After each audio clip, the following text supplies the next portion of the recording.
En el temprano invierno de 1875, fui contratado por la North Pine Timber Company para unirme a su operación estacional en lo profundo del norte de Alaska. Tenía 27 años, era un hombre de naturaleza estudiosa y nunca había sostenido un hacha en mi vida. Mi trabajo no era talar árboles ni transportar troncos, sino mantener el orden entre los libros y registrar el rendimiento del día, cuántos metros de abeto, cuántos troncos de pino recortados, cuánta queroseno se usaba por lámpara por turno. Yo era el oficinista del campamento, el hombre detrás de la tinta. Mi nombre es Elías Vaughan, y anoté todo hasta que escribir se volvió demasiado peligroso. Éramos 121 cuando cruzamos el último paso de nieve hacia el North Pine Basin. Éramos una mezcla de suecos, finlandeses, escoceses y algunos estadounidenses del Medio Oeste, hombres que habían trabajado en ferrocarriles, minas y aserraderos antes de esto, buscando un sueldo de invierno y la promesa de trabajo constante, lejos de la política y la pobreza de sus hogares. El viaje nos llevó 9 días en tren y otros 6 a pie a través de valles congelados hasta que los árboles comenzaron a elevarse como muros, sellándonos en un mundo hecho de corteza y sombras. El sitio de Talland no era una ciudad, sino un claro, una cicatriz congelada en el bosque rodeada de pinos imponentes. Filas de casas de obreros se alineaban como cajas de cerillas sobre la capa blanca de la tierra, con humo elevándose en hilos desde los tubos de estufa ennegrecidos. Había una cocina, un aserradero, un cobertizo de herramientas y un pequeño poste de telégrafo que se decía que funcionaba, aunque nunca lo vi en uso. Y luego estaba el pozo profundo cerca del arroyo destinado para almacenar hielo, decían, aunque nunca vi que se trajera hielo allí, solo cajas y barriles, a menudo sellados. Sé que han oído historias extrañas sobre la antigua frontera, sobre la locura en el frío y las cosas que la gente supuestamente hace cuando la nieve se pone demasiado espesa y el hambre demasiado fuerte. Pero lo que sucedió ese invierno no fue un descenso lento hacia la locura. Fue planeado, ejecutado, gestionado. Lo que sucedió en North Pine no fue una tragedia, fue una operación. Antes de que nos adentremos más en esta historia, me gustaría preguntarte, ¿de dónde nos escuchas? Dímelo en los comentarios. Si encuentras que estas historias perdidas de la historia valen la pena ser descubiertas, suscríbete y mantente cerca. Lo que estoy a punto de compartir contigo nunca fue destinado a llegar al mundo exterior. Nuestro capataz, Grant Archer, era un hombre de hábitos precisos y pocas palabras. Estaba en sus años 50, con el cabello canoso y se movía con la marcha de alguien que nunca había apresurado un paso en su vida. Los hombres lo respetaban, aunque pocos lo querían. Había estado con North Pine por más de una década, supervisando campamentos en Columbia Británica y el territorio de Washington antes de ser asignado a este empuje del norte. Creía en los sistemas, las rutinas, los rituales, los libros de cuentas. Creía que la supervivencia no se trataba de fuerza, sino de jerarquía y control. Nunca levantaba la voz. No lo necesitaba. Las primeras semanas pasaron sin incidentes. Los hombres trabajaban en pares o pequeños grupos, cortando enormes abetos y pinos, apilando madera en trineos para su transporte posterior. Los días eran fríos pero manejables, y había bromas alrededor de la mesa de la cena, historias de casa, de chicas, de noches de borrachera en St. Paul. El cocinero, un hombre demacrado llamado Braddock, mantenía las comidas simples pero calientes, frijoles, cerdo salado, papas hervidas. Su cocina siempre estaba impecable y sus cuchillos siempre afilados. Pero había señales, silenciosas y fácilmente perdidas, de que no todo era como parecía. En la primera semana, se encontró un enorme ciervo de cola blanca colgado cabeza abajo en un árbol en el límite norte del campamento, desangrado pero no comido. Algunos dijeron que era una broma de cazadores. Otros dijeron que era una advertencia. Archer mandó quemar la carroña y no dijo nada más. Luego los suministros comenzaron a escasear antes de lo esperado. Los barriles de harina llegaron a medio llenar. El queroseno desaparecía más rápido de lo que los libros de cuentas podían explicar. Braddock dejó de servir carne para la tercera semana, culpando un retraso en la entrega desde el depósito de la empresa. Pedí ver los informes de suministros. Archer dijo que habían sido enviados, pero que las líneas de telégrafo eran poco fiables tan al norte. Ofrecí intentar un recorrido manual por nuestra cuenta. Me dijo que aún no estábamos desesperados. Aún así, seguí mis libros. Anoté cuando las papas escasearon, y cuando Braddock empezó a servir solo caldo sin nada dentro. Marqué cuántos hombres comenzaron a pedir segundos que no existían, y con qué frecuencia la cocina olía no a sal y grasa, sino a algo dulce y pesado, algo raro. Recuerdo la primera nevada que nunca paró. Llegó un jueves, suave y lenta, y para el amanecer el campamento estaba enterrado hasta la cintura. Los senderos por los que habíamos llegado desaparecieron. Los perros de trineo se negaron a correr. Estábamos cerrados. Y fue entonces cuando el tono del lugar cambió. El trabajo continuó, pero la camaradería vaciló. Los hombres comenzaron a mantenerse para sí mismos. Las comidas se volvieron silenciosas. La pila de leña se redujo demasiado rápido. Y aún así Archer caminaba por el campamento cada noche, lámpara en mano, deteniéndose en cada litera para preguntar cómo dormían los hombres. Dormían mal. Yo también. Cajas y barriles, pero los libros de contabilidad no coincidían con el contenido. Cajas marcadas como bacalao seco estaban vacías. Un barril de repollo en vinagre no tenía más que hielo derretido. Mi hoja de inventario había sido alterada cuidadosamente, limpiamente. Alguien había revisado mis entradas y las había reemplazado con cifras falsas. Mi letra, pero no mis palabras. En el séptimo día después de la primera nevada, un hombre llamado Rilanayes desapareció. Era uno de los pocos que aún me hablaba libremente. Una vez jugamos a las cartas en la sala de descanso antes de que las cosas se volvieran silenciosas. Esa mañana no se presentó a su puesto. Su litera estaba vacía, sus botas desaparecidas, y Archer no comentó nada. Algunos hombres simplemente se van, dijo. Demasiado frío los hace huir. Yo sabía que no era así. Hayes acababa de cambiarme 2 latas de tabaco por papel de escritura la noche anterior. Planeaba escribir una carta a casa. Los hombres que planean cartas no caminan hacia la nieve sin ellas. La siguiente comida incluyó salchichas nuevamente. Dejé de comer la carne. Guardé las porciones en una caja oculta debajo del cobertizo de suministros, envolviéndolas en tela de aceite y marcando cada una con la fecha en que se sirvió. Aún no sabía qué haría con ellas, pero sabía que las necesitaría. Patrón de prueba. El siguiente nombre desaparecido de la lista fue Art Knudson, un sueco tranquilo que compartía una litera con 3 otros. Dijeron que había ido a Chopwood y nunca regresó, pero encontré el hacha que usaba apoyada contra la pared del aserradero, aún limpia y seca. Volví a plantear mis preocupaciones a Archer, eligiendo mis palabras con cuidado. No hemos tenido trenes de suministros hacia afuera, no hemos recibido mensajes, y los hombres están desapareciendo. Si hay un plan en marcha, señor, necesito saberlo. Para el registro, me miró fijamente a través de su escritorio por un largo rato antes de hablar. ¿Crees que no me doy cuenta, señor Vaughan? No, señor, dije. Asintió lentamente. Entonces también entenderás que esta orden depende de la confianza. Si comienzas a hacer preguntas demasiado en voz alta, harás que otros hombres se pongan nerviosos, y los hombres nerviosos hacen cosas tontas. Salí de su oficina con el corazón acelerado. Esa noche, soñé con cuchillos golpeando huesos y cuerdas bajando en pozos negros. Y cuando desperté, encontré una nota metida en mi libro de contabilidad. Una que no había escrito yo. Decía solo, guarda silencio, come bien, mantente útil. La nota que encontré clavada en mi libro de contabilidad me atormentó no solo por lo que decía, sino por lo que implicaba. Alguien había accedido a mis aposentos, sabía que el libro de contabilidad aún usaba para la compañía y había optado por enviar una advertencia en lugar de una amenaza. No estaba destinada a aterrarnos, estaba destinada a instruir. Un empujón desde dentro del sistema. Guarda silencio, come bien, mantente útil. Sugería que había una lógica detrás de todo esto, un diseño. A la mañana siguiente, me levanté antes de la campana y salí al claro mientras el campamento aún dormía. El cielo estaba gris, la nieve reflejaba una luz apagada que hacía que el mundo se sintiera suspendido, en silencio. Los árboles se erguían altos, inmóviles. De reojo, vi a Braddock cruzando hacia el pozo detrás de la cocina, con su abrigo bien ajustado, arrastrando un trineo detrás de él. Lo seguí a distancia, pero me detuve cuando vi a Archer salir de detrás del cobertizo de herramientas y encontrarse con él allí. Hablaron en voces bajas, demasiado lejos para entender las palabras, pero su lenguaje corporal era inequívoco. No era confrontación, era coordinación. Archer señaló algo en el libro de Braddock, luego le entregó un trozo de papel doblado. Braddock asintió una vez y se alejó. Esperé hasta que se fueron y me acerqué al borde del pozo. Estaba más profundo de lo que recordaba. El hielo cubría los costados, pero el fondo ya no estaba congelado. Había manchas oscuras en la nieve cerca del borde, marcas de arrastre frescas. El olor era tenue, terroso, agudo con un tinte a hierro. Más tarde ese día, fui llamado a la cabaña de Archer para una nueva tarea. Dijo que la compañía necesitaba un seguimiento detallado de la productividad de los trabajadores, conteos de corte, horas trabajadas, niveles de desperdicio. Me entregó una lista de nombres. Estos hombres formarán los nuevos equipos principales, dijo. Se les dará raciones extras. A cambio, trabajarán turnos más largos. Tú monitoreas la producción. Miré la lista. 12 nombres. Ninguno coincidía con los hombres que habían desaparecido. ¿Qué pasa con Hayes y Cutson? No miró hacia arriba. No confiables. No son parte de la nueva estructura. Asentí, tomé el papel y me fui. Esa tarde, me quedé cerca del barracón mientras los hombres seleccionados se reunían en la oficina del capataz. No pude oír mucho, pero vi rostros. Braddock, Claro, Archer y 3 otros. Reconocí a Stennis, un líder de equipo estoico del cuadrante este. Corley, el supervisor de suministros que tenía acceso a las cajas de comida, y Monroe, el supervisor de turno que manejaba las patrullas nocturnas. La reunión duró más de 1 hora. En la sala de la malla, sorbiendo el caldo que no había tocado, observaba cómo los hombres limpiaban sus tazones y lamían sus cucharas. Había una satisfacción en sus rostros que me perturbaba más que el silencio. Más tarde, volví a mi litera y revisé la tabla del suelo. El token había desaparecido. La realización de que me estaban observando no me sorprendió. Lo que me heló fue la implicación de que alguien había entrado en mi cabaña, encontró mi escondite y tomó el símbolo sin perturbar ni un solo papel o página. No estaba siendo castigado, estaba siendo probado. A la tarde siguiente, presencié algo que confirmó lo que solo había sospechado hasta entonces. Cerca del borde del campamento, detrás del cobertizo de almacenamiento, vi a Corley y Monroe hablando en tonos bajos con un tercer hombre que no reconocí, al menos no de inmediato. Su abrigo era desconocido, su sombrero bajo, pero cuando se giró, vi los ojos. Braddock. Estaban parados junto a lo que parecía una mina de libros. Me aparté a las sombras antes de que me vieran, mi respiración superficial en mi garganta. No sabía cómo lo habían obtenido. Lo había mantenido cerrado, escondido, pero ahí estaba, abierto sobre la caja, con las páginas moviéndose ligeramente con el viento. Esa noche, encontré un libro nuevo y vacío sobre mi litera. Sin nota, sin firma, solo un mensaje claro como la luz del fuego. Reescríbelo. O si no. Y sin embargo, al día siguiente, algo inesperado sucedió. Stennis, uno de los pocos elegidos por el capataz, colapsó a mitad de turno. No había herida, ninguna herida visible. Simplemente cayó de rodillas junto a un árbol caído y no se levantó. Los hombres cercanos se congelaron. Nadie corrió a ayudar. Archer llegó en minutos, evaluó la escena y dio una orden silenciosa. Braddock y Corley levantaron al hombre entre ellos y lo llevaron hacia la cocina. Lo seguí a distancia, manteniéndome en los bordes a través del matorral y las acumulaciones de nieve. Los vi desaparecer detrás de la cocina, hacia el pozo de hielo. No volvieron a salir. Horas después, el aroma de carne asada flotó por el campamento. Los trabajadores se reunieron temprano esa noche. Algunos trajeron cuencos por adelantado. Algunos esperaban fuera de la cocina como si estuvieran esperando boletos para un espectáculo. Y cuando las puertas se abrieron, entraron sin decir una palabra. No pude entrar. En su lugar, fui al borde sur del campamento, donde Wesley Coates había sido asignado. Seguí los marcadores del rastro hasta que terminaron abruptamente cerca de un barranco. Allí, medio enterrado en la nieve, había un guante de cuero, con un dedo faltante. Recordé que Wesley usaba guantes con las costuras hacia afuera. Lo levanté y encontré sangre seca, ennegrecida, congelada en la tela. No quedaban huellas, solo marcas de arrastre rápidamente cubiertas por la nieve. Regresé al campamento bajo la oscuridad y dejé el guante en el porche de Archer. Sin nota, sin acusación, solo una señal de que alguien aún recordaba. A la mañana siguiente, me reasignaron no a papeleo, sino al deber de la madera. Cambio de ritmo, dijo Archer. Veamos cómo se siente el trabajo real. Me dio un hacha con una cabeza astillada y me envió a la línea occidental. Solo, corté por horas, los dedos entumecidos y la respiración aguda en mis pulmones. Pensé en escapar hacia los árboles, pero no había a dónde ir. La nieve tragaba la dirección. El cielo era blanco sin horizonte, y supe que vendrían tras de mí, no para regresarme, sino para asegurarse de que no regresara en absoluto. Así que corté, y cuando cayó el anochecer, regresé al campamento vivo. Esa noche nadie me miró a los ojos. Había 3 libros principales en el campamento, uno para el suministro, uno para el trabajo y uno para las asignaciones de turno. Todos se guardaban en un cofre cerrado en la cabaña de almacenamiento, al que aún técnicamente tenía acceso a pesar de mi reasignación. Una noche, bajo el pretexto de recuperar cabezas de hacha de repuesto, abrí el cofre y saqué los libros uno por uno, encendiendo una vela para inspeccionarlos. El libro de trabajo parecía normal. Filas de nombres, salarios, raciones distribuidas.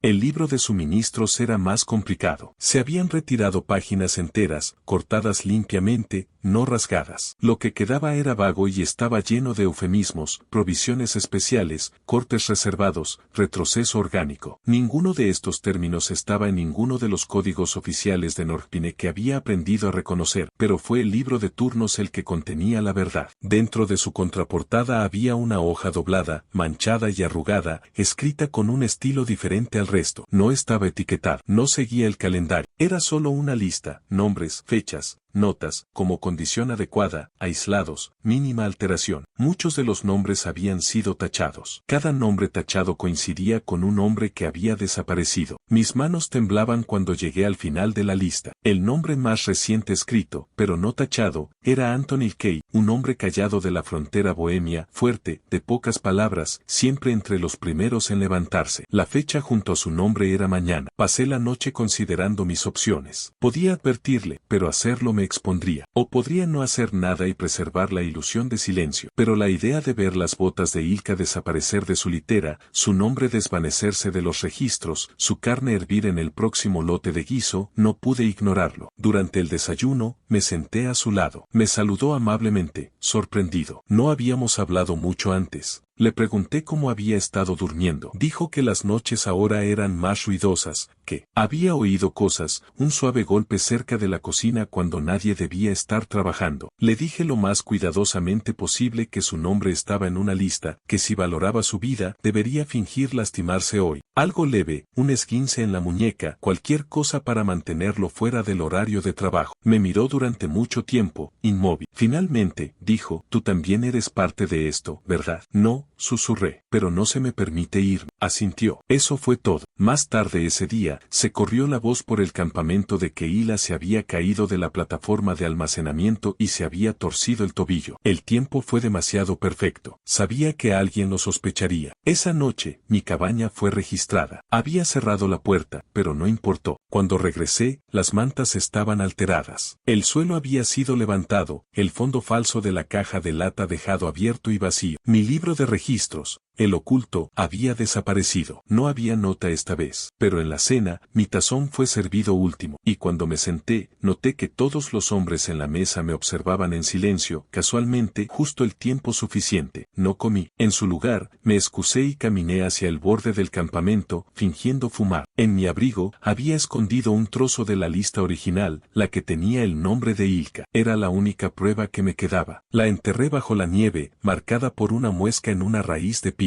No sé por qué lo hice. Tal vez creía que alguien regresaría algún día, desenterrar, saber la verdad. O tal vez ya comenzaba a creer que no sobreviviría en este lugar. Esa noche, un hombre llamado Fisher desapareció. No estaba en la lista que había visto, lo que significaba que en algún lugar había otra lista, una más nueva. No era el único que mantenía registros. La desaparición de Fisher sacudió el campamento, pero no por las razones que esperarías. Nadie buscó, nadie preguntó. Hubo un silencio colectivo sobre su ausencia que se sintió más como ceremonia que como desatención. Fue como si su nombre siempre hubiera sido temporal, siempre destinado a desvanecerse. Pero lo que más me perturbó fue la falta de ritual, sin reasignación de trabajo, sin redistribución de sus herramientas. Su litera simplemente quedó intacta. La manta doblada, las botas alineadas debajo, un marcador, una advertencia. La sala de la malla estaba tranquila, sorbiendo el caldo que no había tocado, observando mientras los hombres limpiaban sus tazones y lamían sus cucharas. Había una satisfacción en sus rostros que me perturbaba más que el silencio. Más tarde, regresé a mi litera y revisé el suelo. El token había desaparecido. La realización de que me estaban observando no me sorprendió. Lo que me heló fue la implicación de que alguien había entrado en mi cabaña, encontró mi escondite y tomó el símbolo sin perturbar ni un solo papel o página. No me estaban castigando, me estaban poniendo a prueba. A la tarde siguiente, presencié algo que confirmó lo que solo había sospechado hasta entonces. Cerca del borde del campamento, detrás del cobertizo de almacenamiento, vi a Corley y Monroe hablando en tonos bajos con un tercer hombre que no reconocí, al menos no de inmediato. Su abrigo era desconocido, su sombrero bajo, pero cuando se giró, vi los ojos. Brado. Estaban parados junto a lo que parecía ser una mina de registros. Me aparté a las sombras antes de que me vieran, respirando superficialmente en mi garganta. No sabía cómo lo habían conseguido. Lo había mantenido cerrado, escondido, pero ahí estaba, abierto sobre la caja, con las páginas moviéndose ligeramente con el viento. Esa noche, encontré un libro nuevo y vacío sobre mi litera, sin nota, nota, sin firma, solo un mensaje claro como la luz del fuego, reescríbelo, o si no. Y sin embargo, al día siguiente, algo inesperado sucedió. Estenis, uno de los pocos elegidos por el capataz, colapsó a mitad de turno. No hubo herida, ninguna herida visible. Simplemente cayó de rodillas junto a un árbol caído y no se levantó. Los hombres cercanos se congelaron. Nadie corrió a ayudar. Archer llegó en minutos, evaluó la escena y dio una orden silenciosa. Braddock y Corley levantaron al hombre entre ellos y lo llevaron hacia la cocina. Lo seguí a distancia, manteniéndome en los bordes a través del matorral y la nieve. Los vi desaparecer detrás de la cocina hacia el pozo de hielo. No volvieron a salir. Horas después, el aroma de carne asada flotó por el campamento. Los trabajadores se reunieron temprano esa noche. Algunos trajeron cuencos por adelantado. Algunos esperaban fuera de la cocina como si estuvieran esperando boletos para un espectáculo. Y cuando las puertas se abrieron, entraron sin decir una palabra. No pude entrar. En su lugar, fui al borde sur del campamento, donde Wesley Coates había sido asignado. Seguí los marcadores del rastro hasta que terminaron abruptamente cerca de un barranco. Allí, medio enterrado en la nieve, había un guante de cuero, con un dedo faltante. Recordé que Wesley usaba guantes con las costuras hacia afuera. Lo levanté y encontré sangre seca, ennegrecida, congelada en la tela. No quedaban huellas, solo marcas de arrastre rápidamente cubiertas por la nieve. Regresé al campamento bajo la oscuridad y dejé el guante en el porche de Archer. Sin nota, sin acusación, solo una señal de que alguien aún recordaba. A la mañana siguiente, me reasignaron no a papeleo, sino al deber de la madera. Cambio de ritmo, dijo Archer. Veamos cómo se siente el trabajo real. Me dio un hacha con una cabeza astillada y me envió a la línea occidental. Solo, corté por horas, los dedos entumecidos y la respiración aguda en mis pulmones. Pensé en escapar hacia los árboles, pero no había a dónde ir. La nieve tragaba la dirección. El cielo era blanco sin horizonte, y supe que vendrían tras de mí, no para regresarme, sino para asegurarse de que no regresara en absoluto. Así que corté, y cuando cayó el anochecer, regresé al campamento vivo. Esa noche nadie me miró a los ojos. Había 3 libros principales en el campamento, uno para el suministro, uno para el trabajo y uno para las asignaciones de turno. Todos se guardaban en un cofre cerrado en la cabaña de almacenamiento, al que aún técnicamente tenía acceso a pesar de mi reasignación. Una noche, bajo el pretexto de recuperar cabezas de hacha de repuesto, abrí el cofre y saqué los libros uno por uno, encendiendo una vela para inspeccionarlos. El libro de trabajo parecía normal. Filas de nombres, salarios, raciones distribuidas. El libro de suministros era más complicado. Se habían retirado páginas enteras, cortadas limpiamente, no rasgadas. Lo que quedaba era vago y estaba lleno de eufemismos, provisiones especiales, cortes reservados, retroceso orgánico. Ninguno de estos términos estaba en ninguno de los códigos oficiales de Norpine que había aprendido a reconocer, pero fue el libro de turnos el que contenía la verdad. Dentro de su contraportada había una hoja doblada, manchada y arrugada, escrita con un estilo diferente al resto.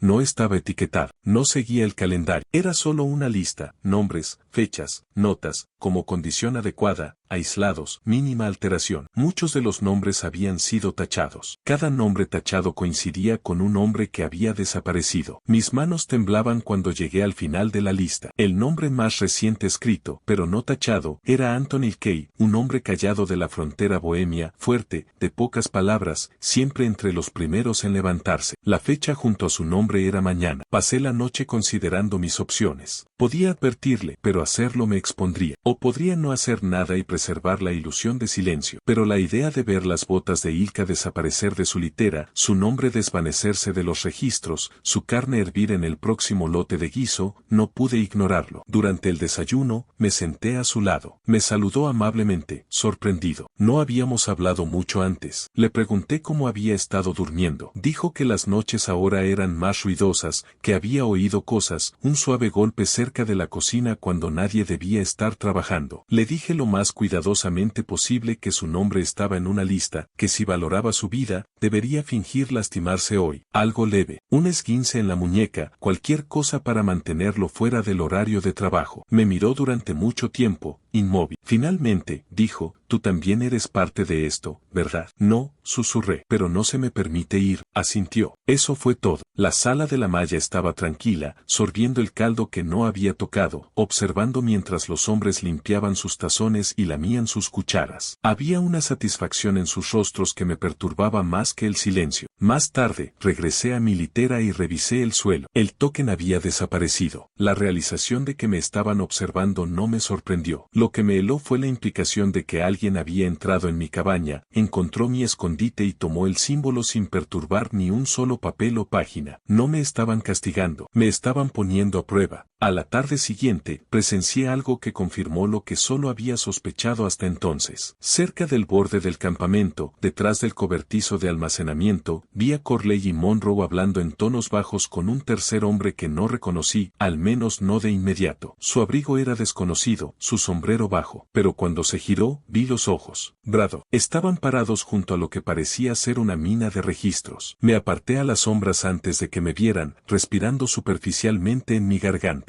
No sabía cómo lo habían conseguido. Lo había mantenido cerrado, escondido, pero ahí estaba, abierto sobre la caja, con las páginas moviéndose ligeramente con el viento. Esa noche, encontré un libro nuevo y vacío sobre mi litera. Sin nota, sin firma, solo un mensaje claro como la luz del fuego, reescríbelo, o si no. Y sin embargo, al día siguiente, algo inesperado sucedió. Estenis, uno de los pocos elegidos por el capataz, colapsó a mitad de turno. No hubo herida, ninguna herida visible. Simplemente cayó de rodillas junto a un árbol caído y no se levantó. Los hombres cercanos se congelaron. Nadie corrió a ayudar. Archer llegó en minutos, evaluó la escena y dio una orden silenciosa. Braddock y Corley levantaron al hombre entre ellos y lo llevaron hacia la cocina. Lo seguí a distancia, manteniéndome en los bordes a través del matorral y la nieve. Los vi desaparecer detrás de la cocina hacia el pozo de hielo. No volvieron a salir. Horas después, el aroma de carne asada flotó por el campamento. Los trabajadores se reunieron temprano esa noche. Algunos trajeron cuencos por adelantado. Algunos esperaban fuera de la cocina como si estuvieran esperando boletos para un espectáculo. Y cuando las puertas se abrieron, entraron sin decir una palabra. No pude entrar. En su lugar, fui al borde sur del campamento, donde Wesley Coates había sido asignado. Seguí los marcadores del rastro hasta que terminaron abruptamente cerca de un barranco. Allí, medio enterrado en la nieve, había un guante de cuero, con un dedo faltante. Recordé que Wesley usaba guantes con las costuras hacia afuera. Lo levanté y encontré sangre seca, ennegrecida, congelada en la tela. No quedaban huellas, solo marcas de arrastre rápidamente cubiertas por la nieve. Regresé al campamento bajo la oscuridad y dejé el guante en el porche de Archer. Sin nota, sin acusación, solo una señal de que alguien aún recordaba. A la mañana siguiente, me reasignaron no a papeleo, sino al deber de la madera. Cambio de ritmo, dijo Archer. Veamos cómo se siente el trabajo real. Me dio un hacha con una cabeza astillada y me envió a la línea occidental. Solo, corté por horas, los dedos entumecidos y la respiración aguda en mis pulmones. Pensé en escapar hacia los árboles, pero no había a dónde ir. La nieve tragaba la dirección. El cielo era blanco sin horizonte, y supe que vendrían tras de mí, no para regresarme, sino para asegurarse de que no regresara en absoluto. Así que corté, y cuando cayó el anochecer, regresé al campamento vivo. Esa noche nadie me miró a los ojos. Había 3 libros principales en el campamento, uno para el suministro, uno para el trabajo y uno para las asignaciones de turno. Todos se guardaban en un cofre cerrado en la cabaña de almacenamiento, al que aún técnicamente tenía acceso a pesar de mi reasignación. Una noche, bajo el pretexto de recuperar cabezas de hacha de repuesto, abrí el cofre y saqué los libros uno por uno, encendiendo una vela para inspeccionarlos. El libro de trabajo parecía normal. Filas de nombres, salarios, raciones distribuidas. El libro de suministros era más complicado. Se habían retirado páginas enteras, cortadas limpiamente, no rasgadas. Lo que quedaba era vago y estaba lleno de eufemismos, provisiones especiales, cortes reservados, retroceso orgánico. Ninguno de estos términos estaba en ninguno de los códigos oficiales de Norpine que había aprendido a reconocer, pero fue el libro de turnos el que contenía la verdad. Dentro de su contraportada había una hoja doblada, manchada y arrugada, escrita con un estilo diferente al resto. No estaba etiquetada, no seguía el calendario. Era solo una lista, nombres, fechas, notas, como condición adecuada, aislados, mínima alteración. Muchos de los nombres habían sido tachados. Cada nombre tachado coincidía con un nombre que había desaparecido. Mis manos temblaban cuando llegué al final de la lista. El nombre más reciente escrito, pero no tachado, era Anthony Kay, un hombre callado de la frontera bohemia, fuerte, de pocas palabras, siempre entre los primeros en levantarse. La fecha junto a su nombre era mañana. Pasé la noche considerando mis opciones. Podía advertirle, pero hacerlo me expondría. O podría no hacer nada y preservar la ilusión de silencio. Pero la idea de ver las botas de Ilka desaparecer de su litera, su nombre desvanecerse de los registros, su carne hervir en el próximo lote de guiso, no pude ignorarlo. Durante el desayuno, me senté a su lado. Me saludó amablemente, sorprendido. No habíamos hablado mucho antes. Le pregunté cómo había estado durmiendo. Dijo que las noches ahora eran más ruidosas, que había oído cosas, un suave golpe cerca de la cocina cuando nadie debía estar trabajando. Le dije lo más cuidadosamente posible que su nombre estaba en una lista, que si valoraba su vida, debería fingir lastimarse hoy. Algo leve, un esguince en la muñeca, cualquier cosa para mantenerlo fuera del horario de trabajo. Me miró durante mucho tiempo, inmóvil. Finalmente, dijo, tú también eres parte de esto, ¿verdad? No, susurré, pero no se me permite ir, asintió. Eso fue todo. Formaron un círculo alrededor del pozo, justo como se había representado en el dibujo que había visto en el libro de Braddock. 13 cuerpos formando el anillo, uno en el centro. Pero ahora no había nadie en el centro, solo Braddock. Estaba de pie con los brazos detrás de la espalda, el mismo libro de registro metido debajo de un brazo. Archer estaba enfrente de él, los brazos cruzados, flanqueado por Monroe y Stennis. Braddock abrió el libro, aclaró su garganta. Se ha hecho un cambio, dijo. Los hombres no reaccionaron. Pasó a una página cerca del medio y leyó un nombre en voz alta. No era el mío, no era el de Ilka. Era alguien que no esperábamos, Stennis. Me giré hacia Ilka. Su frente se frunció. Stennis dio un paso al frente, la boca una línea tensa, las manos apretadas. Luego se detuvo. Esto no era lo acordado, dijo. El rostro de Braddock permaneció en blanco. Te has vuelto inconsistente. Yo construí este círculo. La voz de Braddock era tranquila. Y ahora lo rompes. Monroe dio un paso a un lado, como si se estuviera preparando para interceptar, pero nunca llegó a eso. Desde el borde de la multitud, 3 hombres se acercaron, caras que reconocí solo vagamente. No eran del círculo interno, no eran favoritos, eran trabajadores, ordinarios. Flanquearon a Stennis. Uno levantó una cuerda, el otro llevaba un garfio de carpa. Stennis se volvió hacia Archer, traicionado, pero Archer simplemente dijo, esto es por eficiencia. La multitud se cerró. Lo que siguió no fue ritual, ni siquiera fue ejecución, fue práctica, limpia, mecánica. Cuando el cuerpo fue bajado al pozo, nadie lloró, nadie se estremeció. Luego, Braddock volvió al libro y leyó el siguiente nombre.